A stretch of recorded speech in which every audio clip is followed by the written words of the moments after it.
Hola amigos, saludos, muy buenas tardes, una semana más con todos ustedes para llevarles estos 15 minutos para su salud, que hoy van a estar dedicados a un tema que, siendo como es manifiestamente importante, no le damos la suficiente importancia y en ocasiones hasta incluso desconocemos cómo debemos hacer para la correcta conservación de los medicamentos en nuestro domicilio.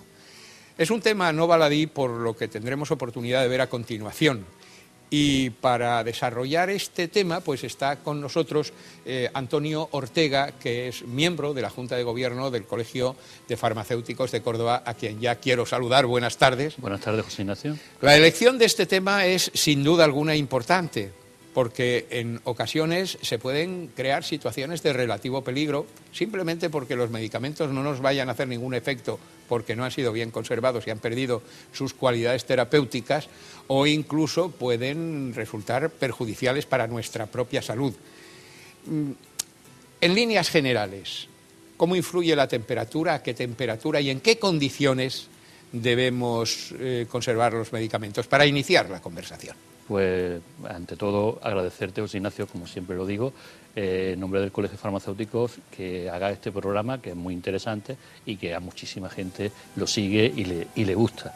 Pues, a la pregunta que me haces, quiero decirte que la conservación de medicamentos es importantísima. Una buena conservación de medicamentos conlleva a un mantenimiento de la actividad farmacológica del medicamento, a evitar que aparezcan efectos secundarios, reacciones adversas. Es decir, conservar el medicamento significa buena efectividad y buena seguridad. Para eso es importante algo que debemos tener en cuenta, que el medicamento se debe de conservar siempre en su envase original, con el prospecto, si puede ser con el prospecto, que nos indicará la forma, la administración, cómo tenemos que tomarlo. Entonces, es muy importante conservarlo con su envase original. En cuanto a la temperatura, en líneas generales podemos decir que los medicamentos se conservan a temperatura ambiente, buscar un sitio fresco y seco, a excepción de algunos medicamentos que sí necesitan una determinada conservación con una determinada temperatura, que son los medicamentos que conocemos como medicamentos termolábiles, que son las vacunas, las insulinas, algunos colirios, algunos antibióticos que requieren unas determinadas condiciones en su conservación de temperatura. Conservarlos entre 2 y 8 grados de temperatura. Y en todo caso, este tipo de medicamentos que requieren unas atenciones especiales, siempre el farmacéutico se va a encargar de decir al paciente, consérvelos en tales condiciones, porque de otra manera se le van a echar a perder, no cabe la menor duda. Bueno, y vamos a ver qué sucede, de qué manera podemos, porque en ocasiones un medicamento se ha podido deteriorar porque no se ha mantenido en las condiciones adecuadas o sencillamente porque hace mucho tiempo que lo tenemos. ¿Cómo el ciudadano normal que no tiene conocimientos especiales farmacológicos puede detectar que un medicamento no está en condiciones? Pues sí, esos son los medicamentos que son medicamentos malogrados y que podemos notar que no están en condiciones para usarlos. Pues bien, pues por un cambio, ha aparecido un cambio en el olor característico del medicamento. Eso suele ocurrir, si eres capaz de detectarlo, en el tema de cuando la aspirina está malograda, aparece un olor a vinagre, un cambio en el color, o bien aparezcan manchas. Entonces eso nos puede detectar que el medicamento ese no está en condiciones. También, por citar ejemplos, las tetraciclinas, o bien el sulfato de hierro, los comprimidos de sulfato de hierro, aparecen unas manchas marrones y nos determinan que el medicamento está malogrado. También por fraccionamiento o humedecimiento del medicamento, el caso de algunas vitaminas que se desmerenuzan, entonces están malogradas. Hay casos en que el medicamento pierde humedad que contiene, o bien que capta humedad. Eso suele ocurrir en las sales de rehidratación, que aparecen en forma de pasta, o bien también nos podemos encontrar que las cápsulas queden pegajosas, los supositorios pegajosos. Entonces son medicamentos que están malogrados y que nunca se deben usar. Se deben utilizar, me imagino, en claro. El caso de inyectables, en la forma parenteral nos encontramos que tienen turbidez, partículas en suspensión, un cambio de color. Eso nos puede indicar que ese medicamento no está en condiciones y por lo tanto nunca debe de usarse. Una crema que hemos notado que lleva tiempo que abrimos y la forma galénica cambia, tampoco debe de utilizarse. Son características que nos indican que el medicamento está malogrado y, por lo tanto, nunca usarse. En los envases es importante decir que los envases ya nos indican cómo tenemos que conservar ese medicamento, o bien, como he dicho anteriormente, en cuanto a temperatura, o bien si los medicamentos requieren condiciones especiales. Requieren condiciones especiales, como son determinados jarabes infantiles que llevan en su composición antibióticos, que son medicamentos que necesitan, una vez que se preparan con agua, una determinada conservación en temperatura y una determinada conservación también más corta de caducidad. Sí. Bueno, y hay una serie de medicamentos que utilizamos, abrimos. Sí. Estoy pensando ahora en los frascos de jarabe, por ejemplo. No voy a citar marcas, pero en fin, los antitusivos, etcétera. Y no los consumimos por completo. Se quedan a lo mejor pues medio frasco, etcétera. ¿Esos productos son reutilizables o conviene desecharlos una vez que se han usado, aunque solo sea en un tercio, una mitad o 3/4 partes? Pues sí. Hablo de eso como hablo de pomadas, etcétera. Sí. Pues Ignacio, a la pregunta que creo que es interesante, porque todo el mundo abrimos un medicamento y ese medicamento luego decimos qué hacemos con él. Pues no, hay medicamentos en que la conservación del medicamento da lugar a que ese medicamento pueda ser usado a lo largo de un determinado tiempo. Por ejemplo, como has comentado, el caso de la vía oral, el caso de los jarabes, que tiene una estabilidad más corta que la vía oral, lo que es la sólida, los comprimidos, tenemos que tener en cuenta de que una vez abierto, pues mantenerlo, la boquilla limpia, cerrar bien el envase, comprobar la caducidad que pueda tener una vez abierto, como he comentado anteriormente con los jarabes estos infantiles de antibióticos, que pasados 14 días hay que desecharlos. En cuanto a otro tipo de vías, pues por ejemplo la vía de los comprimidos sublinguales, hay que tener en cuenta, leer las instrucciones de cómo vas a abrir el blister, intentar no manipular los comprimidos sublinguales con las manos. La vía inhalada, las formas farmacéuticas que sean inhaladas, los aerosoles, pues tenemos que tener en cuenta de que las boquillas deben estar limpias, de que a la hora de limpiarla utilizar simplemente el agua, no friccionar, no apretar sobre la misma boquilla, porque luego a la hora de usarlo otra vez las partículas pueden quedar adheridas. Las cámaras de inhalación que están dentro de ese mismo grupo deben estar limpias, tanto sus boquillas como su interior. Otros medicamentos que son también muy utilizados son las gotas oftálmicas, las gotas ópticas o bien la vía nasal. Esos son vías que son medicamentos que solamente tienen que utilizarla una persona, no se pueden compartir, no se le puede dar a otra persona para que lo utilice.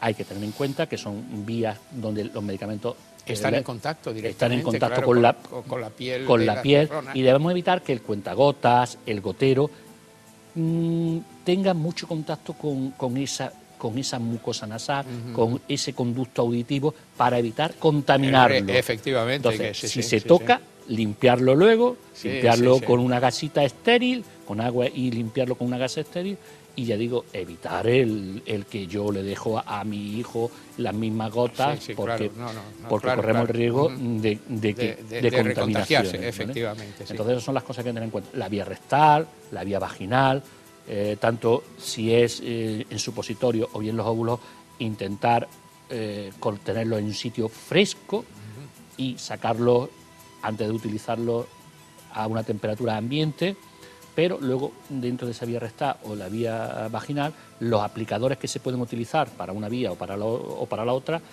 intentar tenerlos siempre limpios. En perfectas condiciones higiénicas, claro. Los parches transdérmicos, los parches que utilizan muchas personas por el tema de una angina de pecho, que son parches de nicotina, pues de nitroglicerina, intentar a la hora de abrirlo, no manipularlo para cortarlo, intentar siempre seguir las instrucciones que nos indica el prospecto, ¿vale? Estamos a punto ya casi de concluir este espacio, como ven ustedes, amigos telespectadores, particularmente interesante porque afecta a medidas de seguridad que pueden tener repercusiones en la salud, como comentábamos al comienzo de este programa, y no podemos cerrar el mismo sin hablar de algo que está presente en la inmensa mayoría de los hogares, en ocasiones rebosante de medicamentos que ya prácticamente no van a ser útiles. Me estoy refiriendo al botiquín doméstico. Pues sí. ¿Cómo debemos manejar ese almacenamiento en ocasiones excesivo de medicamentos? Y sobre todo, ¿qué debemos hacer con todos esos medicamentos que usted seguro ahora tiene en su botiquín doméstico y que tiene que desprenderse de ellos porque ya no sirven para nada? Pues nada, eso es una pregunta creo que estupenda, hablar del botiquín de casa. ¿Qué hacemos con el botiquín de casa? ¿Qué guardamos en el botiquín de casa? Pues simplemente en los botiquines que tenemos en casa se debe de guardar aquellos medicamentos que estamos utilizando para nuestras propias patologías, nuestra enfermedad, o bien aquellos medicamentos que son utilizados para síndromes menores, aconsejados siempre por tu médico o bien por tu farmacéutico. No debemos acumular medicamentos que no sea algo que estés tomando habitualmente. Debes de intentar mantener los medicamentos, el botiquín, esos medicamentos que contienen el botiquín, mantenerlo en un lugar fresco y seco y siempre fuera del alcance de los niños. Por supuesto, y eso es fundamental. Eso es muy, muy importante. Porque se pueden producir problemas gravísimos. Claro que sí. Buscar el sitio adecuado, como he dicho, no utilizar el cuarto de baño, no utilizar la cocina por el tema de las temperaturas o de las humedades. Estamos hablando de que los medicamentos, aun no siendo termolábiles, un medicamento no puede superar las temperaturas de un 25 o 30 grados. La cocina se puede. Sin duda. En el cuarto de baño, la humedad que contiene el cuarto de baño no es la adecuada para mantener un botiquín. Entonces, buscar esos sitios que pueden ser un lugar más fresco y más seco. Y como he dicho, no almacenar medicamentos, porque almacenar medicamentos conlleva a que a riesgo de confusión, a unos errores y aparte a que estamos haciendo un uso no adecuado de los recursos públicos. Efectivamente. Que son los tiempos que corre y anteriormente igual. No se puede acumular medicamentos porque no deja de formar parte de los recursos públicos del Estado. Hay que tener en cuenta también el tema de controlar la caducidad del medicamento. El medicamento es interesante que los botiquines que tengamos en casa 2 veces al año miremos su caducidad. Sí, sí. Para se eso revise la totalidad de los medicamentos que tiene el botiquín. Por eso volvemos a lo mismo. Si está en el envase original, si contiene su prospecto, nos puede indicar en el envase original las condiciones de conservación, la fecha de caducidad que puede tener, las indicaciones que tiene. Y es muy importante hacer esas revisiones 2 veces al año. ¿Y qué hacemos con el medicamento que ya no usamos, que está caducado, ese jarabe del niño que ya han pasado los 14 días y ya no lo toma? Pues llevarlo a la oficina de farmacia más próxima. Esto es particularmente importante y desgraciadamente no tenemos el hábito de hacerlo. Fíjense ustedes que los medicamentos que arrojamos a la basura están produciendo una considerable contaminación. Sí, sí. Aquellos que tiramos por el bajante del inodoro o en la cocina, que a veces pasa, ¿no? Pues están provocando una enorme contaminación en el agua, simplemente, porque van a parar, en última instancia, pues a los ríos, etcétera, y se generan verdaderos problemas para el medio ambiente.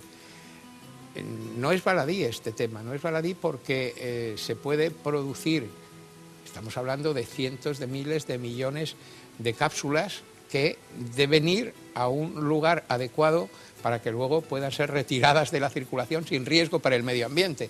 Y eso solo se puede conseguir en los puntos IGRE, es decir, aquellos lugares que en las farmacias se encuentran y a donde ustedes pueden llevar el medicamento. Otro servicio más, por cierto, de ese gran servicio público. Yo no me cansaré de repetir esto. Disponemos en España de un sistema de salud en lo que a farmacias se refiere verdaderamente extraordinario. Poder disponer de un agente de salud a menos de 1 kilómetro, a mucho menos de 1 kilómetro de tu propio domicilio, que te va a dar solución a cantidad de dudas que tienes en relación a los medicamentos que estás consumiendo, en ocasiones indicaciones de aquellos medicamentos que para ese momento puntual te van a venir extraordinariamente bien y desde luego recibir información de todas aquellas dudas que, lógicamente, el médico en muchas ocasiones, aunque sea solo por falta de tiempo, no te ha podido aclarar, o que tú en ese momento no has caído a la hora de preguntarle al médico, y que tengas a tu farmacéutico de confianza, que a veces es mucho más que una persona que te va a orientar en temas sanitarios, sino que a veces se convierte hasta en confesor, que solo Claro, sé yo, sí. que sucede. Pues es un privilegio que, como la salud, no sabemos lo que vale hasta que no se pierde, y esto es verdaderamente importante, y yo quiero resaltarlo en este espacio. Ya casi que no nos queda tiempo para más, pero yo quiero aprovechar estos últimos 2-3 minutos que nos quedan para cerrar este espacio para, en fin, agradecer a nuestro interlocutor Antonio Ortega, miembro de la Junta de Gobierno del Colegio de Farmacéuticos de Córdoba, el haber estado aquí, hablando además de un tema al que no, insisto una vez más, voy a concluir con lo que comencé, no le damos suficiente importancia al cuidado en la conservación de los medicamentos. Tomar un medicamento en malas condiciones de conservación y que se ha producido un cierto deterioro, me equivoco si digo que en el mejor de los casos no va a hacer el más mínimo efecto, es decir, no va a servir de remedio para nada, pero que en ocasiones incluso puede provocar problemas añadidos, ¿no? Sí, es así. El problema importante es un problema de seguridad por la aparición de efectos secundarios, de reacciones adversas, y por esa pérdida de efectividad que en realidad la actividad farmacológica no se desarrolla, y por lo tanto el paciente no encuentra mejoría alguna. Está tomando algo que no encuentra una mejoría, no encuentra, incluso eso, aparecen efectos secundarios por reacciones adversas. Y ya digo, es muy importante la conservación del medicamento, el conservarlo en las condiciones adecuadas, en temperatura, en lugar, en sitio, para que el medicamento tenga su actividad, que para eso está indicado, ¿vale? Antonio, muchísimas gracias por habernos acompañado. Siempre. Espero tenerle aquí dentro de no demasiado tiempo, más pronto que tarde, para seguir hablando de temas sin duda de especial interés para nuestros amigos espectadores. Muchísimas gracias, Sina. Gracias por habernos acompañado. A ustedes, amigos telespectadores, también muchísimas gracias por su atención. Volveremos dentro de esta misma semana, pues dentro de un par de días, y desde luego, hasta entonces, les deseamos la mayor felicidad. Sean felices si es que pueden, y acompáñennos en una próxima emisión. Hasta entonces, saludos de José Ignacio Blanco.